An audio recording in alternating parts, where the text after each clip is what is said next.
Hey, everybody. Welcome in. It is a mailbag edition of the HOUTOPIA Football Podcast. It's great to be with you. I am Sean Pendergast, one half of Payne and Pendergast on Sports Radio 610, 6 a.m. to 10 a.m. weekdays. You can listen on the Odyssey app. You can watch on YouTube, watch on Twitch. Pretty much the same as this podcast, other than the Twitch. You can watch this on YouTube. You can download this on the Odyssey app. So appreciate everybody tuning in. Appreciate you regulars who continue to download and tune in, and appreciate all of you sharing this podcast with friends, because as we get closer to training camp, we're going to get back into that 3-episode per week range. I'm down to 1 episode a week just because we're kind of in that slow time, and I can kind of encapsulate everything in one nice package for each of you. I'm a day late this week. I apologize. I was getting the AC fixed in my apartment yesterday. They had to replace the entire motor of the AC unit over there in the water heater closet over there. So there's a lot of drilling and a lot of loud tools going on. And so I wanted to do the mailbag on Wednesday. Instead, I'm recording this Thursday late morning, and you should be having this if you do what it says right here: subscribe, rate, and review. The subscribe part is the one I'm particularly talking about right there on the YouTube screen.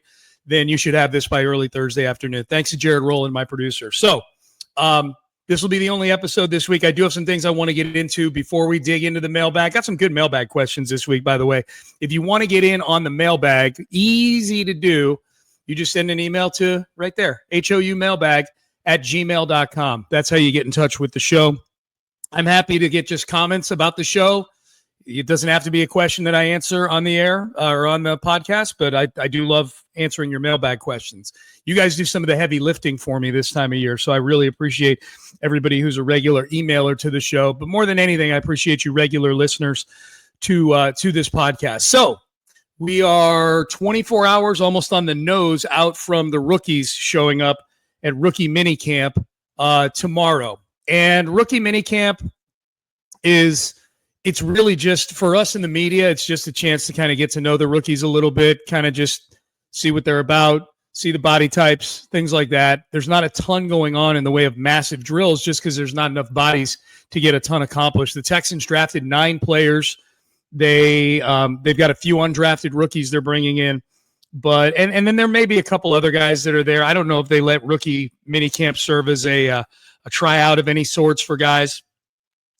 But among the things I am looking forward to seeing, I'm looking forward to the 2 Iowa State wide receivers, Jaden Higgins and Jalen Knoll. Looking forward to just, seeing them with a football in their hands, seeing them catching passes and whatnot, so that I can come in next week and Monday on the show and on this podcast having all sorts of hot takes based on unpadded practices against other rookies. But in all seriousness, I'm anxious to see them in person. Some of the physical traits that we've heard the draft experts gush about, the things we've seen on film, a chance to see them, depending on what drills they're doing and whatnot, just get to see them in person. They're going to be a big part of this team this year. And however you feel about the receiver room, I think Nico Collins is who he is, which is great. I think Christian Kirk is who he is, which is very good. The direction of that receiver room and how they end up grading out over the course of the season will end up being determined, probably, barring any other acquisitions, by those 2 guys, the 2 rookies, Jaden Higgins and Jalen Knoll. If they are what this team thinks they can be, this can be a very, very good receiver room. If they're not, this will end up being the Nico Collins show featuring Christian Kirk with a bunch of dudes that can't get open or aren't grasping the playbook, whatever the case may be. So I'm looking forward to seeing Knoll and Higgins.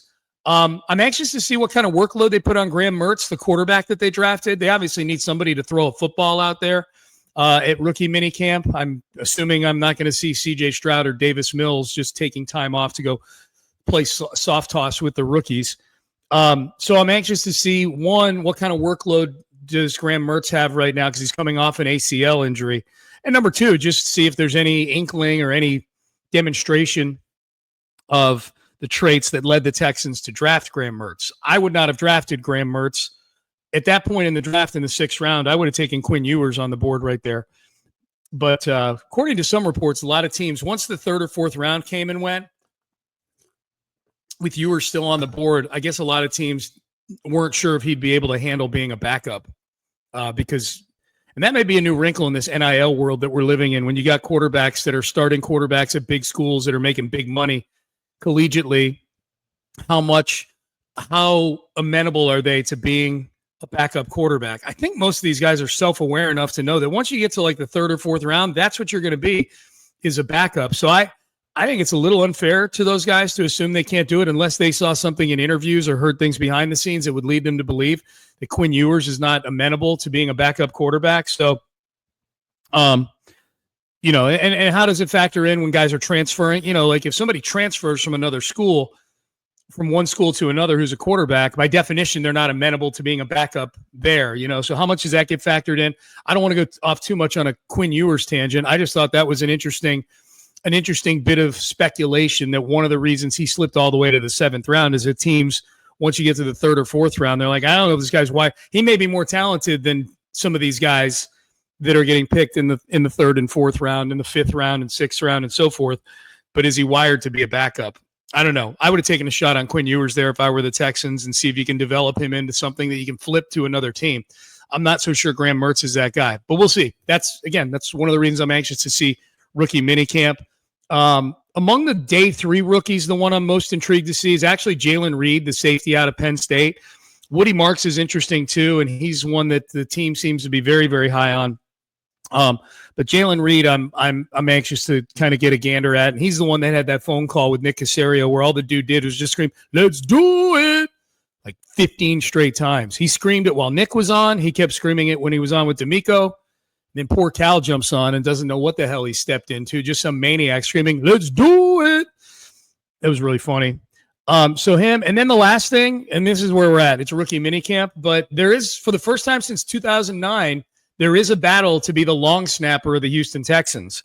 The 15-year dominance of John Weeks is over. It's done. His reign of terror, which I was fully in favor of, reign of terror as the long snapper of this team is over. He has taken his troops and he's head over to San Francisco to be the long snapper for the 49ers. So we got a long snapping competition. I will actually be paying attention to the snaps on punts and field goals if they're doing them in rookie minicamp. If they're not, then I guess I have to wait till training camp or at least mandatory minicamp to get my fair share, my fill of long snaps. But the Texans letting John Weeks go means there's one more thing I need to watch: long snaps. So there you go. So those are the 4 things I'm kind of keeping my eye on at rookie minicamp. I will be out there tomorrow on Friday. So depending on if there's anything super newsworthy, we may do an emergency pod, but I don't anticipate that being the case. The only thing that would constitute emergency pod would be if somebody got hurt, and I hate even saying that, but I'm just trying to give you guys a threshold for what would constitute reason to record another episode, particularly on a Friday afternoon, which is the only afternoon I have throughout the week that I don't have to do anything. Okay. So there is that. We had Nick Caserio on the show on Payne and Pendergast yesterday on Wednesday morning. If you missed that interview, it's up on the station's YouTube page. It's up on the Odyssey app. It's on the Payne and Pendergast podcast, which I would encourage you to subscribe to and download. That's a great way. If you're not somebody who's up early at 6 a.m., that's a good way to make sure that you're not missing anything on the show. Nick was good on the interview. It was about a 45-minute conversation. The big takeaways from that conversation: we talked a lot about the offensive line. Talked about Titus Howard. Is he going to be a guard or a tackle? He wouldn't give that up. I don't think they know yet. If you want to know kind of my feeling on where they're at. But this thing is going to be a major work in progress. That will be the biggest difference between last year's training camp and this year's training camp. Easily the biggest difference, I would say, along with no Stephon Diggs. I think the team is going to palpably feel no Stephon Diggs. Diggs was such a big personality in a good way in training camp last year. So no Diggs is going to be a big change. I think the fact that we've seen very little of CJ Stroud in this offseason, you know, that may feel different at come training camp, although we'll have mini camp and OTAs. So maybe I'm overshooting on that one. But definitely the biggest difference will be, whereas last year the Texans went into training camp with the starting offensive line seemingly set. You know, they trotted out. Laramie wasn't practicing. I forget who they trotted out at left tackle, but it was Kenyon Green at left guard, Juice Scruggs at center, Shaq Mason at right guard, Titus Howard at right tackle. Every rep with the ones. This is going to be very different, I think. Unless guys are showing themselves to have won a position early in training camp, which is the opposite of what competition means. And they're preaching competition. They preached it last year, but they didn't live up to what they were preaching. This year, I anticipate that the competition of which they speak on the offensive line is real. So that'll be very interesting to see. I can't even begin to guess who the first string unit of 5. The only thing I feel comfortable in is I think Cam Robinson will be the left tackle with the 5 they put out there at the beginning of camp, and Titus Howard will be out there. I don't know if it'll be a guard, and I don't know if it'll be a tackle, but he will be out there because they've repeatedly said, and Nick said it on our show yesterday, it's about finding the 5 best guys. They feel like they've got enough position versatility to where they can mix and match the 5 best guys, and it doesn't have to be 5 guys who are pigeonholed into a position. They've got centers that can play guard and vice versa. They've got tackles they feel that might be able to play guard, like Titus Howard. The Ursary, the rookie, is going to start out at tackle and be there exclusively, which I think is smart. Where is Blake Fisher in all this? So we talked a lot about the offensive line. One of the questions I asked Nick was, does it make it difficult? How difficult does it make it that you're installing a brand new offense while doing all this mixing and matching on the offensive line? My assumption was going to be that there was a degree of difficulty to that because you're asking guys in a brand new playbook to learn multiple positions and whatnot. He said it's actually a good thing. He said that everybody starting at ground zero with this thing is actually a good thing. So, I mean, then this is me talking now, not Nick. Obviously, it would be better if Bobby Slowick had been able to weather the storm, stick around, and coach a good offense last year. That wasn't the case. They weren't a good offense last year. So that was actually a good thing. Nick also volunteered a couple of names as far as body change goes. I said, Nick, we have the Will Anderson offseason body type change award that we give out now every year. We did it last year for the first time. Will Anderson came in with like 20 pounds of muscle on him, and it was obvious he had put on some good weight.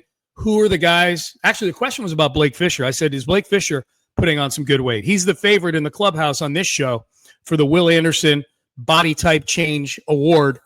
And Nick said, Blake's doing good, but then he volunteered that Ladarius Henderson, the 7th-round pick out of Michigan last year, the offensive lineman, dropped about 10 or 15 pounds of baby weight. Sounds like he's really reshaped himself.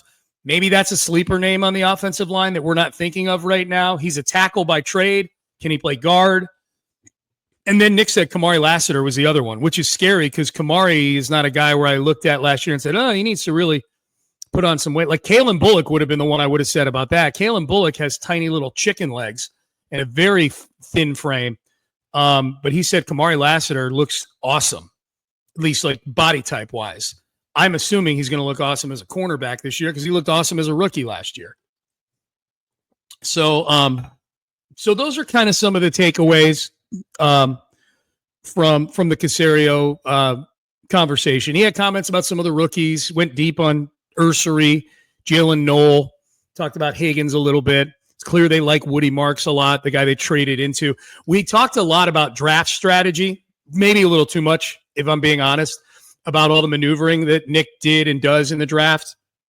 But I'll let you be the judge. That's about the first probably 6 to 10 minutes we talked about just draft night and moving around. And the big move he made was moving out of the first round, moving back to 34.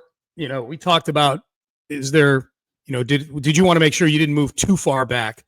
Because there was a trade right after the Texans traded, the Rams traded out of the first round with the Falcons and picked up a first round pick in that trade. So Texan fans got kind of upset about that. And I can't remember if that's one of the mailbag questions or not. So if it is, I apologize. People were really upset that the very next pick, the Rams actually got a first rounder back. And at the very surface, I get it. Like first round picks are huge commodities. The Rams had to give up an extra 3 and they moved back, 10 or 15 spots further than the Texans moved back. The Texans only moved from 25 to 34. The Rams moved from 26 all the way down into the high 40s somewhere. So I think if you're Nick and you've got those two trade packages to look at, let's assume that he did. Let's assume that the Falcons called the Texans with a similar package for the 25th pick. I think probably what ends up factoring in is, okay, if we move all the way back to 49 or whatever, wherever the Falcons were picking, then we're not going to get Jaden Higgins, or we're not going to get this guy or that guy or any of the guys that they thought might be in the 30s somewhere. So it's a little more nuanced sometimes than just, hey, that team got a first-round pick and they were picking right after us. Yeah, they had to give up more. They had to move further back. They had to give up an extra third. I'm not saying it's not a better trade that the Rams made, and there is something just purely from an excitement standpoint in getting a first-round pick that's pretty cool. But, yeah, but I'm not – I think the Texans did fine. The last news item, I won't go too deep into this because we got the mailbag to get to, but the Texans moving their headquarters was a big topic earlier this week, Monday at the golf tournament. Mike Tillman, the president of the team, was there. Cal and Hannah both talked about it as well. If I were a betting man, I would bet that at some point in the next few years, the Texans are going to move their headquarters and practice facility somewhere in the greater Houston area. I don't know if that means they're moving into a new stadium in any of those areas. This is purely moving the practice facility. Game day will all still take place at NRG Stadium. But I do wonder, like, I wonder if there's an appetite maybe with any of the surrounding counties, because there's talk of doing an entertainment district around it. You know, is there a county that's ready to collaborate on something like that, especially if they feel like maybe it gives them an upper hand to collaborate eventually with a new stadium? I have no idea. You guys know how I feel if you listen to this podcast about what eventually is going to happen with the stadium situation. I think this is going to end in a new stadium for the Houston Texans, and maybe with the rodeo alongside, likely with the rodeo alongside. The Texans, at least at a bare minimum, pay lip service to partnering with the rodeo. I know that there are hangups with partnering with the rodeo just logistically, and it's not the rodeo's fault. It's not the rodeo's fault that the rodeo takes place on 8 tons of dirt or whatever it is, and the entire bowels of the stadium are dirty during the rodeo, you know, that there's dirt on everything. It's not the rodeo's fault that it takes place for a month and a half or whatever it is, you know, when you consider setup and tear down and everything else, right in the middle of the Texans' busy season, busy part of the offseason. So I just think there's too much logistically, and I'm getting off track here because I know this started with the Texans moving their headquarters. That's an easy one to me. I think that's going to happen. I think it'd be cool if it happened. It would change where they do training camp, which, you know, I guess I'd need to think about how I feel about that personally. But I think for fans, it'd be cool to have a new Texans area, you know, a Texansopolis, you know, with the practice facility and other things you could do there. I'm assuming it's going to be a full field, so you could probably stage high school games there or whatever. I don't know. But as far as the stadium goes, I just think logistically, I think it's going to be impossible for them to create the stadium of their vision, of Mike Tillman's vision, of the McNair's vision, this world-class adjective that they use. I think it's going to be impossible to create what now constitutes a world-class experience for fans in 2025 using that framework of a stadium and considering how busy that stadium is year-round. You know, it's from August through January, it's busy with the Texans. And then for the next, you get about a month off, and then the rodeo steps in, and it's busy with the rodeo and cook-off for the next 5 or 6 weeks. And then that doesn't even factor in all the graduations, high school football games, world-class soccer games that this Houston has become a real go-to in the international soccer community. I don't think that's something that the city wants to give up. I think ultimately this winds up with a new stadium. I don't know where. And if I had to guess, it'll be a collaborative effort financially between the county, the rodeo, and the Texans. And I think I could see a scenario where either the Texans are dipping into funds that the league has, like the league has these kind of almost low interest loans that you can dig into to help pay for the stadium, and they pay that back. Or we saw in Buffalo, the Bills traded a sliver of the team. They traded a small percentage of ownership for a cash infusion that then went to building their new stadium up there. There's plenty of ways to get it done, and I think there's going to be a lot of emotions that you have to, emotional hoops to jump through. I think probably mostly with taxpayers. Now, if the Texans go on and win a Super Bowl or two between now and the time for a new stadium, then I'm guessing that thing will sail through, is my guess. Winning is a big key.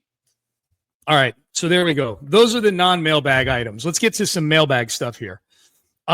Steven in Austin has 2 questions. We're 5 drafts in with Nick Caserio as the GM, How do you grade draft day Nick as a GM? Not free agency or contracts or all the other things GMs do, just drafting and trading during the draft. Where do you put Nick on the hierarchy of GMs in the league for draft day? Are there any other GMs you would prefer to have for the draft? Okay. I would give Nick, in terms of drafting and maneuvering on draft day, probably A minus, I would say. Not a perfect A. He hasn't been perfect. And I do still think sometimes he gives away. This is just outsider looking in. He's got a much better grasp on what other teams are looking at and the necessity of moving up. I think it feels like there are times where Nick maybe gives away a little too much in deals, but I'm nitpicking. I would say an A minus for draft day, Nick, for sure. The hierarchy of GMs in the league for draft day, without having the 32 teams in front of me here, there are teams that you think of when it comes to drafting that do really well. Like the Ravens are a quintessential, oh crap, that guy just landed with the Ravens. Malachi Starks is that guy this year. So I think the Ravens, Howie Roseman and the Eagles do an excellent, excellent job on draft day. The Chiefs, for all we talk about Mahomes being great and Andy Reid is a Hall of Fame coach, they've been able to sustain this thing over time because they do a really good job drafting. Like those are the three teams that come to mind for me, front offices that do really, really well. Now I like having Nick, and I'm not like he's our GM and I'm cool. I think I think just doing well in the draft goes well beyond just the GM. I think that is almost the top of organization down thing when it comes to the culture that you're setting there and knowing which players to look for and that you have to, scouting staff and ultimately things like scouting and personnel all roll up to the general manager. I get that. But yeah, I think those would be the only ones that would be in the conversation for me where I'm like, yeah, these guys are just like Eric DeCosta, who, was, before that it was Ozzie Newsome, Howie Roseman in Philadelphia, Brett Veach with a lot of input from Andy Reid. Those are the guys who I think of as the gold standard. The Texans, frankly, they need to win at a higher level before you can take Nick Caserio and put him in that same conversation, And I know DeCosta hasn't been with the Ravens very long, but he's at least gotten to an AFC title game.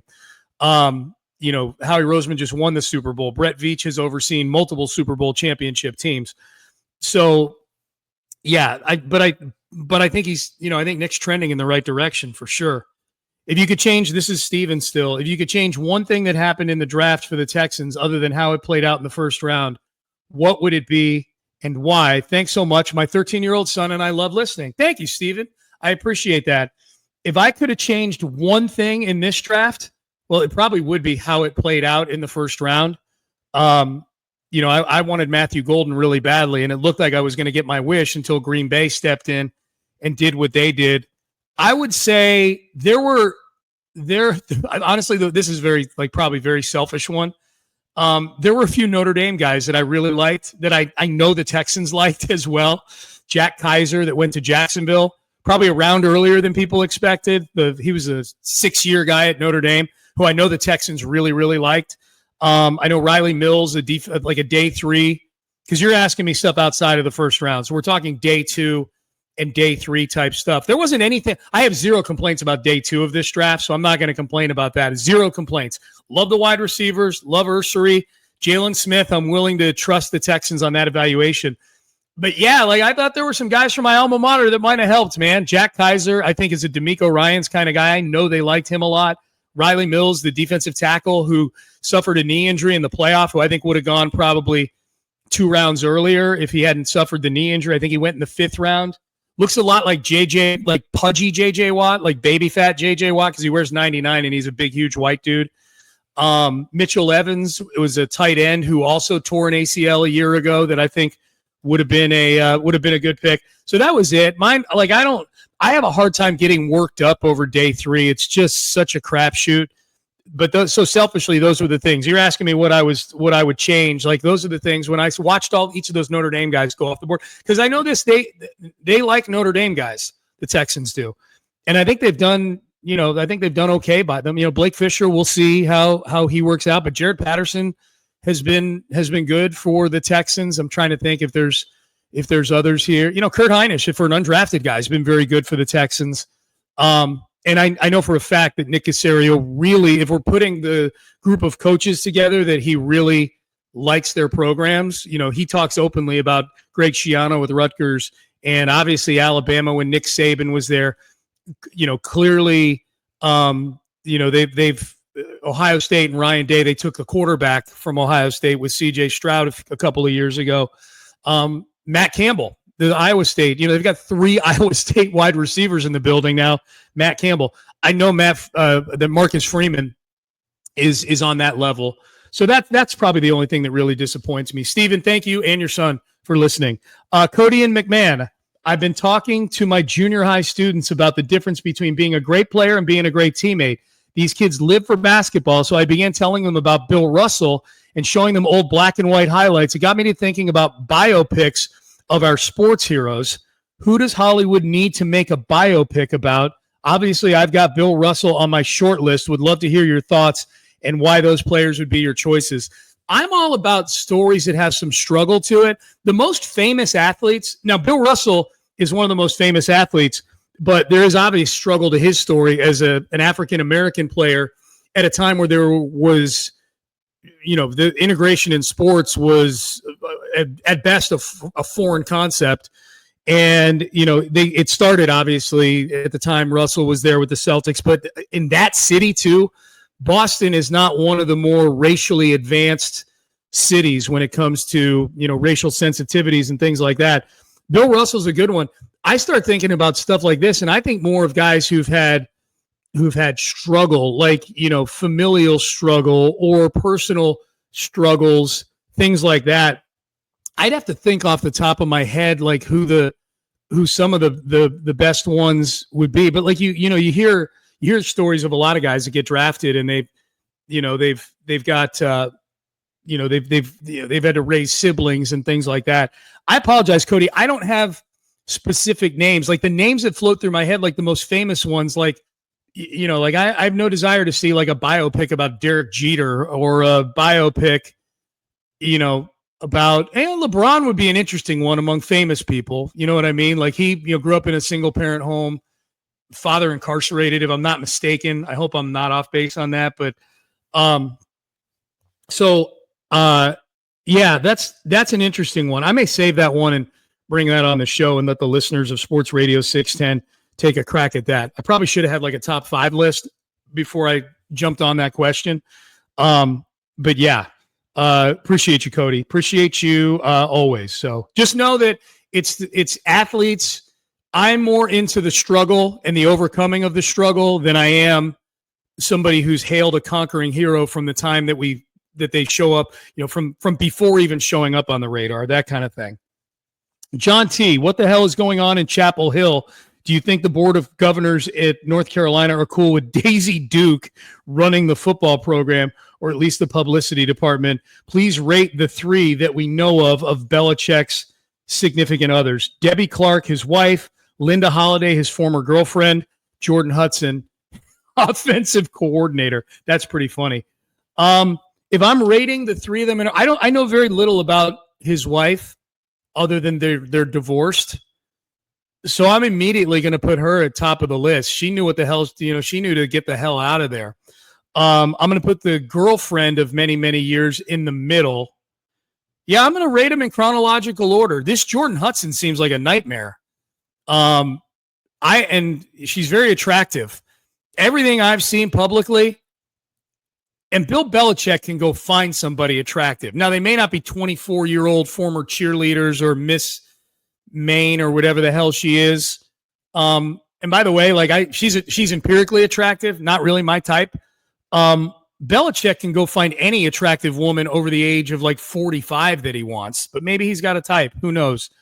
But I'm going to rank them in the order in which he was with them. I think the ex-wife, I wouldn't know her if she was standing on my big toe. She's ranked number 1 because she was the one smart enough to get the hell out of there first.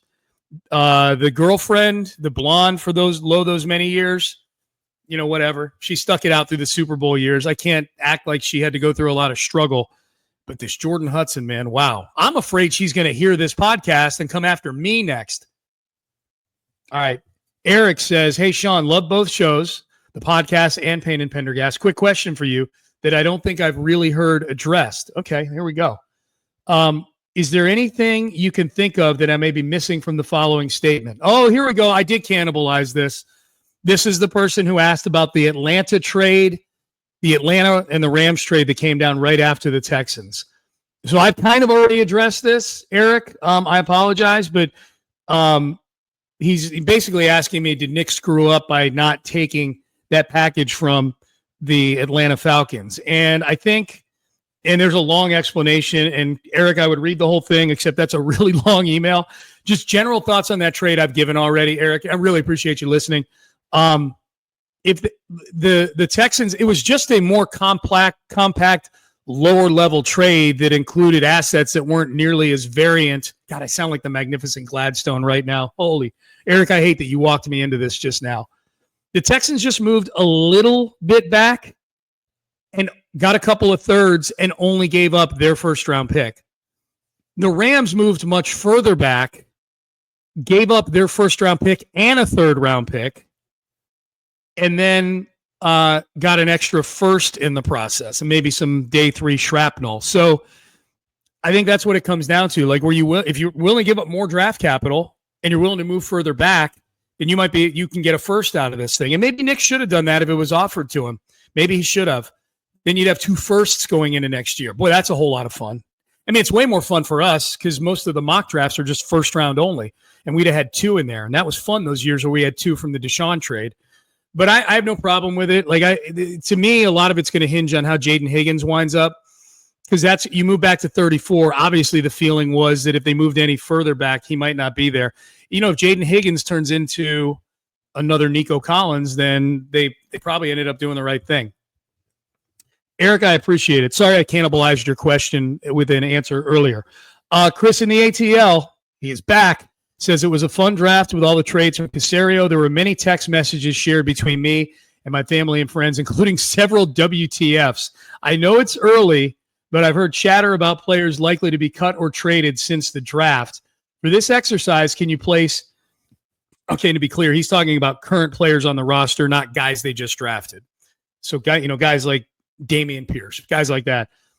Chris says, for this exercise, can you place the players I listed below into text tiers based on how you would respond in a text to a buddy if you found out they were no longer a Texan? God, I love questions like this. Meaning if they were cut or traded before the season opener.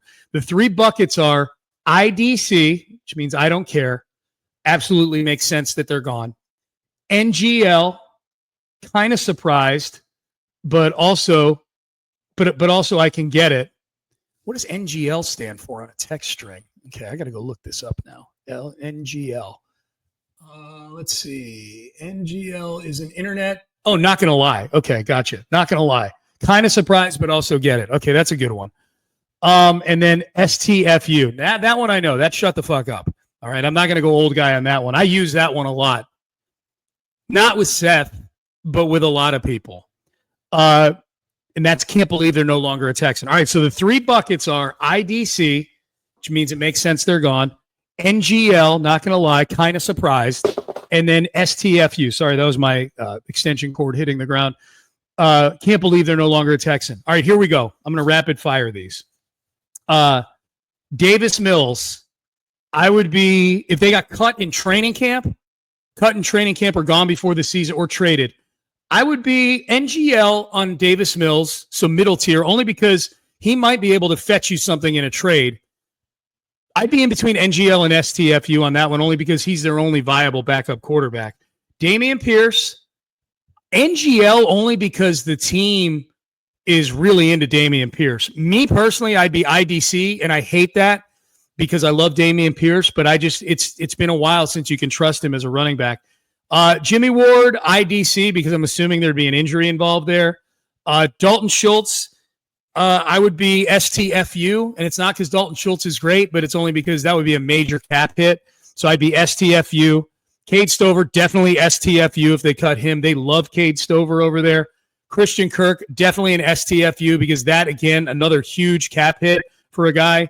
John Mechie is kind of IDC for me right now, and I hate to say that.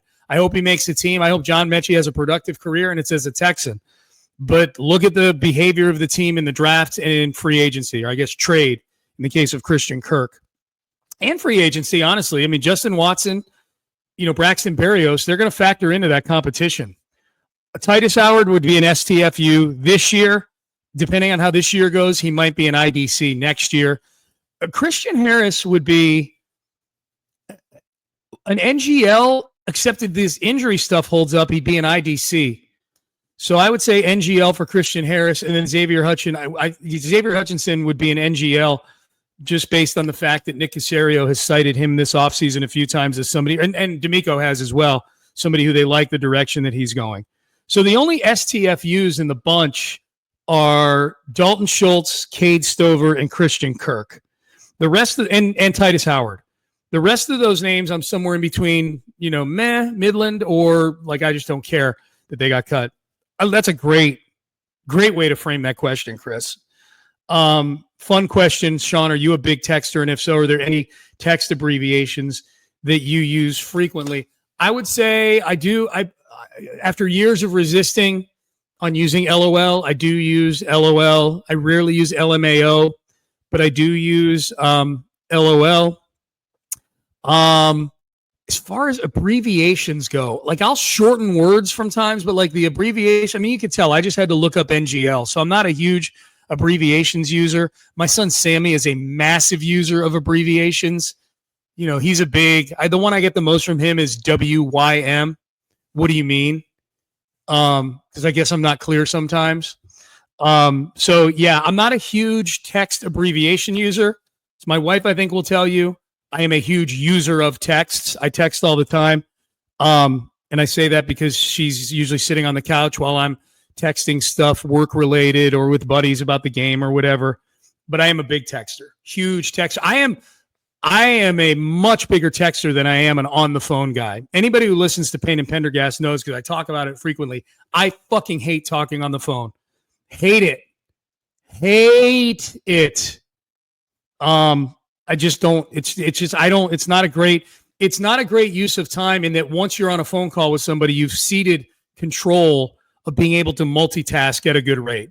The only time I will ever willingly go talking on the phone, except for a rare few people, there are a few people I don't mind talking on the phone, like 5 people maybe in my whole life, or in my current life. My whole life I have back when there were no, other ways to communicate, I talked on the phone all the time.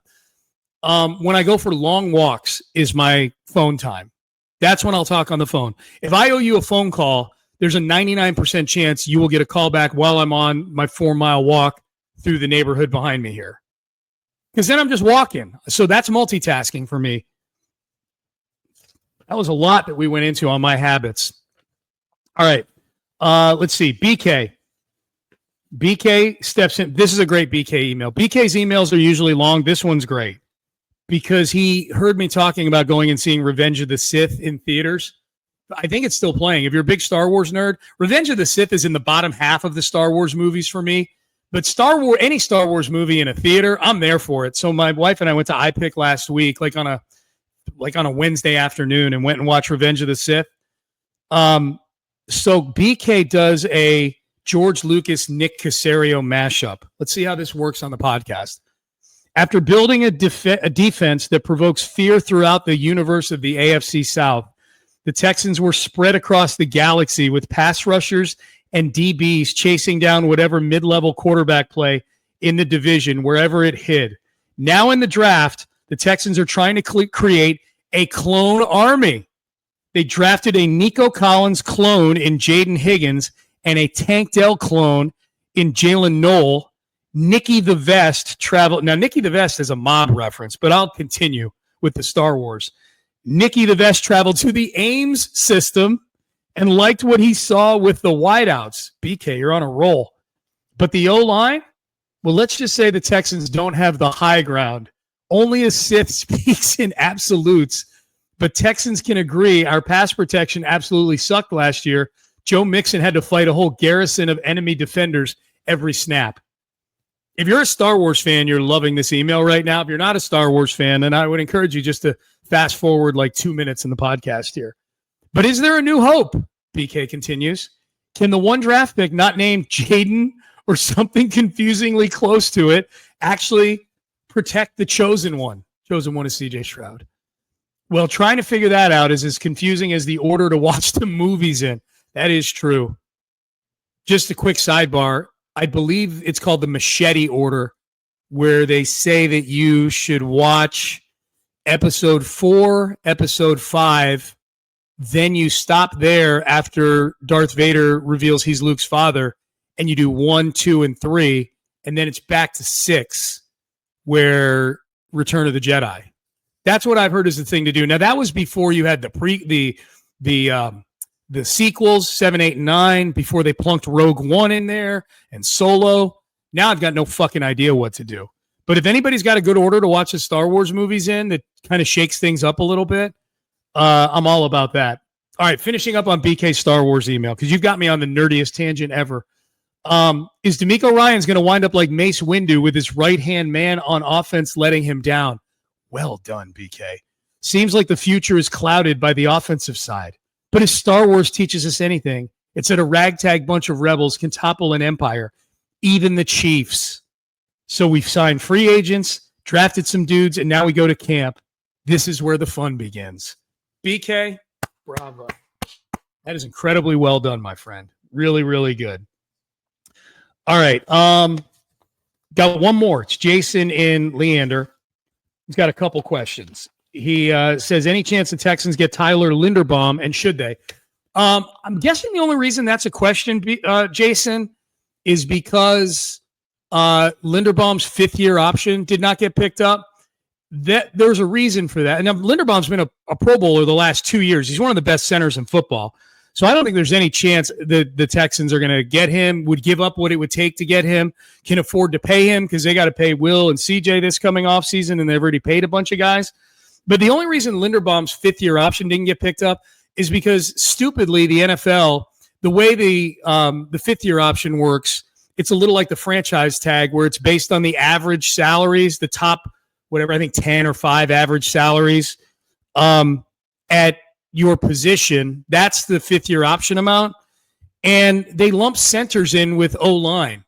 So obviously the average top 5 O-linemen are all tackles, probably all left tackles.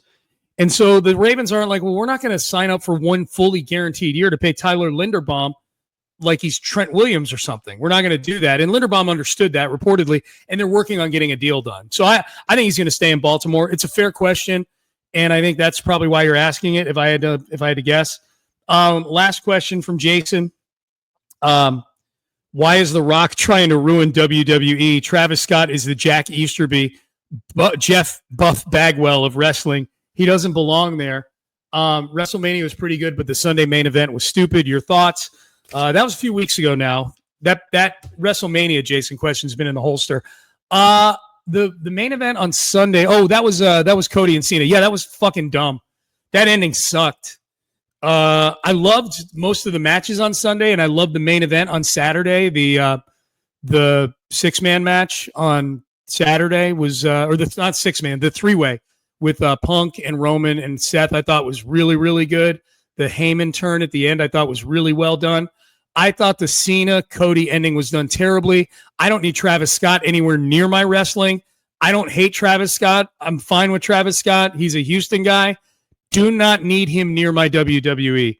It sucked. I hated it. So there you go. I am looking forward to watching Pat McAfee wrestle Gunther this weekend, though, as is Casario. We brought that up with him yesterday in that conversation. Speaking of which, you can email HOUMAILBAG@gmail.com. You can get the Casario interview on the Odyssey app or on the Sports Radio 610 YouTube page. That's me ripping up all the questions. Right? Thank you, everybody, for emailing. Subscribe, rate, review the podcast, and we always appreciate that. So, rookie minicamp tomorrow. If I need to report anything, I'll have it here on the podcast. More likely, though, the next podcast will be a mailbag next week with some thoughts from rookie minicamp and your questions and comments and so forth. Appreciate all of you for tuning in. Appreciate all the emailers, all of you for sharing the podcast with a friend. We're getting close. It's May, man. Schedule releases next Wednesday, too. So I guarantee. So there may be 2 episodes next week. We might get a mailbag and a schedule release. But as you know, the way I've been the last couple months, don't take these as blood on blood promises. There will be an episode every week, I promise that, because there will always be a mailbag. But we may do an emergency breakdown of the schedule too. So I say just keep it tuned right here and keep downloading the podcast each and every week. So thank you very much. Big thanks to Jared Rowland for getting you this podcast right now. He's my producer. We'll see you all next week. Have a great weekend. Happy Mother's Day to all the moms out there.